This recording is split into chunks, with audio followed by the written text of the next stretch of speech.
Hoy, 6 de noviembre, es el cumpleaños de Gabo Ferro, un músico inconmensurable, un tipo que tenía la voz como principal instrumento y que podía subirse a un escenario y estar 2 horas con su guitarra solamente y te quedabas con la boca abierta. Que también tenía la capacidad, la inspiración y la profundidad de escribir letras que te podían marcar para toda la vida.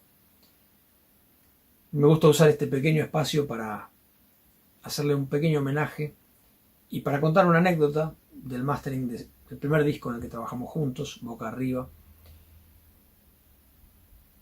que después fue una serie de discos, sí, muchos más en los que trabajamos y ya fui, digamos, conociéndolo muchísimo más, pero en ese primer disco yo no conocía tanto de su música y él vino a trabajar con mucha sencillez, mucha humildad, a hacer un equipo conmigo y a ver qué era lo mejor que podíamos hacer para su música. Y cuando llegamos a esta canción, después de haber estado trabajando unas horas, encontramos que pasaba algo diferente, porque muchas de sus canciones en este disco eran solamente guitarra y voz. Pero en esta en particular, y casi cerca del final, aparece un momento de mucha más intensidad en el que entra una batería y pasan otras cosas a nivel sonoro que hace que la dinámica se modifique completamente. Cuando me di cuenta que pasaba eso en esta canción, tuve que pensar cómo reestructurar toda la idea que tenía de mastering, porque hasta ese momento mis consideraciones eran, bueno, trabajar la calidez principalmente, porque era algo que ya se veía en las mezclas, y además tratar de que la voz esté preservada, porque en un músico con semejante registro vocal, era muy importante que en las distintas colocaciones de la voz con respecto a su banda o con respecto a su guitarra, si estaba cantando más arriba o en un registro más grave, la voz se mantuviera en plano y no sufriera ni por el ahogo de la compresión, ni por la distorsión, ni por nada que pudiera degradarla. Entonces era muy importante conservar esas propiedades de la voz, muy muy importante que no sufriera. Entonces, cuando llegó ese punto en el que todo crece tanto, dije, bueno, evidentemente vamos a tener que modificar la manera en que se masteriza no solo esta canción, sino todas las anteriores, incluso todas las del disco, porque hay que entender el disco como un balance sonoro completo, es decir, como un proyecto, y no como una serie, una colección de canciones o de singles, sino que realmente lo que pasa en una canción afecta a las que están inmediatamente antes y después, y de alguna manera a todo el proyecto. Entonces empecé a trabajar sobre la línea de volumen de la mezcla, de esta mezcla en particular y de las demás mezclas, subiendo en las partes más suaves para no dejarle ese trabajo a un compresor. Entonces usé mínima compresión y calculé el límite en el punto más alto de la canción, que es este del final, y que es mucho más fuerte que el resto, porque la entrada de la batería ya genera una subida como de 6 dB, por lo menos. Entonces tuve que dejar ese cálculo del margen para que esos 6 dB pudieran crecer sin romper, sin distorsionar, sin generar ningún tipo de ahogo. Y encima de eso, de la batería y de la banda, la voz. Entonces, ese margen hubo que dejarlo sin que la primera parte quedara muy bajita, porque tampoco iba a sobrevivir a un playlist. Si los primeros 2 minutos y medio de una canción están muy bajos, generalmente uno tiende ya a subir el volumen o a decir, bueno, esto no me gusta como suena. Entonces había que trabajar la dinámica en forma manual, y eso hice para todas las canciones. Y funcionó mucho mejor que dejárselo a un algoritmo de compresión.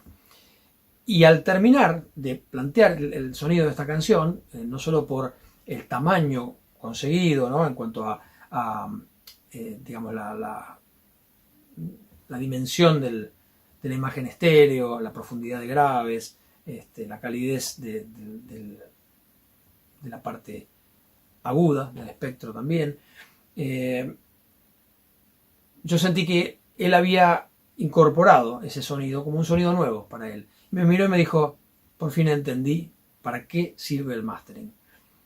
Y me pareció maravilloso poder estar compartiendo con él ese momento, que para mí también era especial, porque, bueno, como decir, estamos encontrando una manera de sonar nueva para un artista que ya tenía discos anteriores y que por supuesto sus discos también habían sido muy bien cuidados, pero bueno, ese era un momento de un quiebre sonoro para él.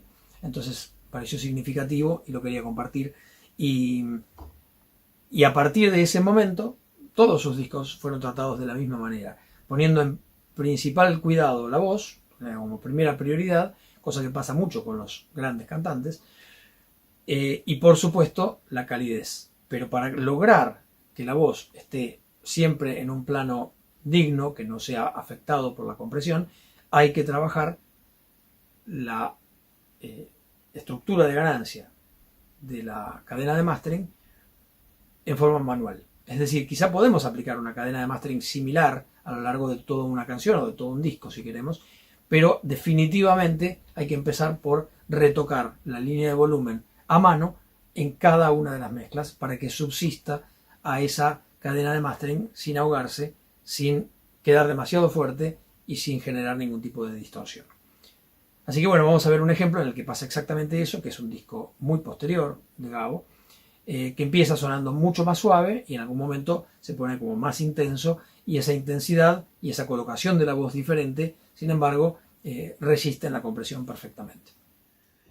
Bueno, elegí esta canción que se llama Pleguemos el atril, la canción número 10 de un disco de Gabo del año 2019 llamado Su reflejo es el lobo del hombre. Y en esta canción vemos perfectamente las partes de las que hablaba antes y la necesidad de trabajar la dinámica en forma manual, o por lo menos es la forma que yo encontré para solucionar este tipo de problemas a veces muy complejos.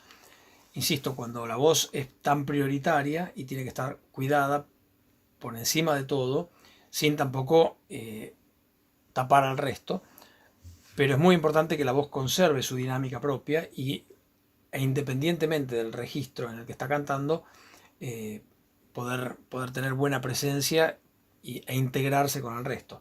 Tenemos 4 partes con dinámicas muy diferentes en esta canción. La primera es muy suave. Rompe tu cruz, bésala así desnuda. La segunda ya es un poco más intensa, más fuerte. Todo ese tanto mar que se ha quedado solo. La tercera un poco más. Hoy la demolición, hoy como se desploman. Y la cuarta más todavía. Tu devoción al hielo me hizo un hombre de nieve. Tu negación al tiempo me hizo un hombre de arena. Entonces lo que se ve es que más allá de el volumen de la voz y el de la guitarra, la colocación de la voz de acuerdo al registro en el que está cantando es totalmente diferente. En la primera parte es mucho más íntimo, en la segunda ya es, en la cuarta ya es directamente más guerrera, si se la quiere llamar así, y bueno, y el mastering tiene que cuidar esas partes por igual. Entonces la forma que yo encontré para hacer esto es trabajar con la dinámica de esta manera, haciendo pequeños retoques, de manera que las partes más suaves estén un poco más fuertes de lo que vienen en la mezcla para poder sobrevivir en términos de volumen a lo que viene después, pero al mismo tiempo se ve que hay una bajada, digamos, en el momento que vamos a pasar a la parte más fuerte, hay una bajada de volumen intencional para generar el espacio, como el hueco, para que aparezca la sorpresa. Entonces la idea no es que la parte más suave pase a estar 3 o 4 dB por encima, sino que se generen esos pequeños crecimientos de volumen, que en algunos casos son decrecimientos también. Hay momentos en los que necesitamos bajar un poquito para generar la sorpresa de lo que sigue, pero esencialmente subimos toda esa parte con un criterio manual que nos permite ir escuchando y viendo dónde realmente justifica y dónde no. Y a partir de ahí, la dinámica la va a manejar, es decir, todo lo que vamos a hacer con nuestra cadena de mastering, lo vamos a manejar considerando que el volumen final va a ser muchísimo más fuerte y que nos va a limitar hasta dónde podemos llegar con la compresión. Entonces la compresión va a ser la que necesite esta parte fuerte. Y la otra parte, la parte más suave de esta canción y otras partes similares en el resto del disco, van a tener que adaptarse a lo posible, porque definitivamente van a sonar más suaves. Lo que queremos es que suenen suaves sin sonar imperceptibles. Entonces para esto es que encontré este sistema de trabajar la dinámica en forma absolutamente manual. Bueno, espero que les haya servido. Nos vemos a la próxima.